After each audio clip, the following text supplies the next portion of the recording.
JDS ಭದ್ರಕೋಟೆ ಆಗಿರುವಂತಹ ಹಾಸನದಲ್ಲಿ ಕಾಂಗ್ರೆಸ್ ದೊಡ್ಡ ಮಟ್ಟದ ಸಮಾವೇಶವನ್ನು ಇವತ್ತು ಹಮ್ಮಿಕೊಂಡಿದೆ. ಈ ಕುರಿತಾಗಿ ಮಾತನಾಡೋದಕ್ಕೆ ನಮ್ಮ ಜೊತೆ ಮಾಜಿ ಸಚಿವರು ಶಾಸಕರಾಗಿರುವಂತಹ ಎಚ್.ಡಿ. ರೇವಣ್ಣ ಅವರಿದ್ದಾರೆ. ಸರ್, ಹಾಸನದಲ್ಲಿ ದೊಡ್ಡ ಮಟ್ಟದ ಸಮಾವೇಶವನ್ನು ಕಾಂಗ್ರೆಸ್ ಇವತ್ತು ಹಮ್ಮಿಕೊಂಡಿದೆ. ಈಗ ಇಂಥ 10 ಸಮಾವೇಶ ಮಾಡಿದ್ರು ನಾವೇನು ತಲೆ ಕೆಡಿಸ್ಕೊಳ್ಳೋಕೆ ಹೋಗಲ್ಲ. ಇವತ್ತು ಕಾಂಗ್ರೆಸ್ ಪರಿಸ್ಥಿತಿ ಏನಾಗಿದೆ ಅನ್ನೋದನ್ನ ನಾವೇ ಅರ್ಥ ಮಾಡಿ, ಏನೋ 3 ಚುನಾವಣೆಯಲ್ಲಿ ಯಾವುದೋ ಇದ್ರ ಮೇಲೆ ಗೆದ್ದಿದ್ದೀವಿ ಅನ್ನೋದಾದ್ರೆ ಉಪಚುನಾವಣೆಗಳು ಇದೆಲ್ಲ ಮುಖ್ಯ. 2028 ಅದರಲ್ಲೂ ಹಾಸನದಲ್ಲಿ ಸಮಾವೇಶ ಏನು ಕೊಡುಗೆ ಇದೆ ಹಾಸನ ಜಿಲ್ಲೆಗೆ? ಈ ಕಾಂಗ್ರೆಸ್ ಪಕ್ಷ ಅಧಿಕಾರಕ್ಕೆ ಬಂದು 1.5 ವರ್ಷದಲ್ಲಿ ಏನು ಕೊಡುಗೆ ಇದೆ ಸ್ವಾಮಿ? 5 ವರ್ಷ ಕಾಂಗ್ರೆಸ್ ಇದ್ದರು, ಅವತ್ತೇನು ಕೊಡುಗೆ ಕೊಟ್ಟಿದೆ ರಾಷ್ಟ್ರಕ್ಕೆ? 50 ವರ್ಷದ ಕಾಂಗ್ರೆಸ್ಸು ಬ್ರಿಟಿಷ್ನರ ಕಾಲದಲ್ಲಿ ಮಾಡಿದಂಥ ಮೈಸೂರು ಅರಸೀಕೆರೆ ರೈಲ್ವೆ ಮಾರ್ಗನ ಫೀಸಿಬಲ್ ಇಲ್ಲ ಅಂತ ನಿಲ್ಲಿಸಿದ್ರು. ದೇವೇಗೌಡರು ಬರಬೇಕಾಯ್ತಾ? ಇವತ್ತು ಮೈಸೂರು ಅರಸೀಕೆರೆ 18ರಿಂದ 20 ರೈಲ್ ಟ್ರೈನ್ ಓಡ್ತಾ ಇದೆ ಡ್ರೈವ್. ಅದೇ ಹಾಸನ ಟು ಬೆಂಗಳೂರು ಇವತ್ತು ರೈಲ್ವೆ ಮಾರ್ಗ ಇರ್ಬೋದು, ರಸ್ತೆ 4 ಲೈನ್ ರಸ್ತೆ ಇರ್ಬೋದು. ಯಾರು ಮಾಡಿ ಸ್ವಾಮಿ? ಇವತ್ತು ಜಿಲ್ಲೆಗೆ ಏನು ಕೊಡುಗೆ ಇದೆ? ಬ್ರಿಟಿಷ್ನರ ಕಾಲದ ವಿಮಾನ ನಿಲ್ದಾಣ ಅದನ್ನು ಮಾಡಿದರೆ 5 ವರ್ಷ. ಈ ಜಿಲ್ಲೆಗೆ ಏನಾದ್ರು ಕೊಡುಗೆ ಇದೆಯಾ? ಇಂಥ 10 ಸಮಾವೇಶ ಮಾಡಲಿ, ನಾವೇನು ಎದುರಲ್ಲ. ಇದಕ್ಕೆ ಈ ಸಮಾವೇಶಕ್ಕೆ 2028 ಚುನಾವಣೆಯಲ್ಲಿ ಉತ್ತರ ಕೊಡ್ತೀವಿ.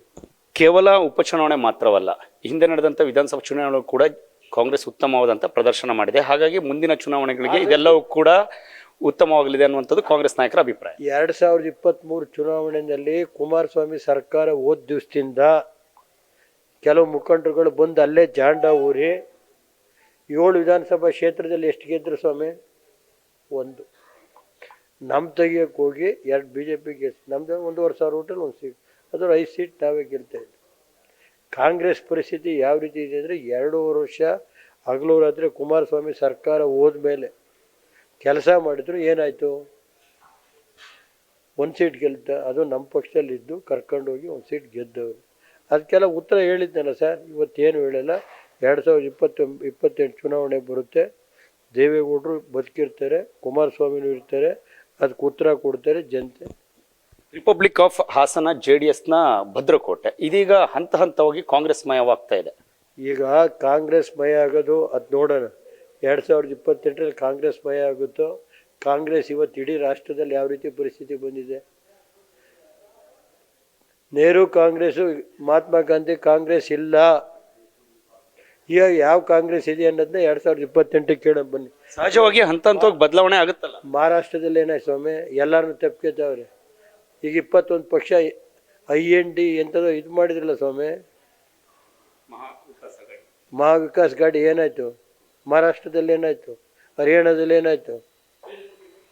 ಅದು ಉತ್ತರ ಕೊಡುತ್ತೆ ಬನ್ನಿ. ಸರ್, ಈಗ ಇವತ್ತಿನ ಸಮಾವೇಶ ತಾವು ಗಮನಿಸೋದಾದ್ರೆ ಸಂಪೂರ್ಣವಾಗಿ ಸಿದ್ದರಾಮಯ್ಯನವರ ಫೋಟೋಗಳು ಇಡೀ ಗ್ರೌಂಡಲ್ಲಿ ಇರ್ಬೋದು, ಸಮಾವೇಶದ ಎಲ್ಲದರಲ್ಲೂ ಕೂಡ ದೊಡ್ಡ ಮಟ್ಟದಲ್ಲಿ ರಾಜಾಯಿಸ್ತಾ ಇದೆ. ಏನು ನನಗೆ ಗೊತ್ತಿಲ್ಲಪ್ಪ. ನನಗೆ ಯಾರ್ದೈತೋ ಫೋಟೋ ಅದೆಲ್ಲ ಕಡಿ, ಆ ಫೋಟೋ ಕಟ್ಕೊಂಡು ನನಗೇನಪ್ಪ, ನಡೀರಿ. 2000. ಇದಿಷ್ಟು ಎಚ್.ಡಿ. ರೇವಣ್ಣ ಅವರ ಮಾತುಗಳು. ನವದೆಹಲಿಯಿಂದ ಪವನ್ ಜೊತೆ ಸಂತೋಷ ಸಳ್ಳಿ, ಪವರ್ ಟಿವಿ.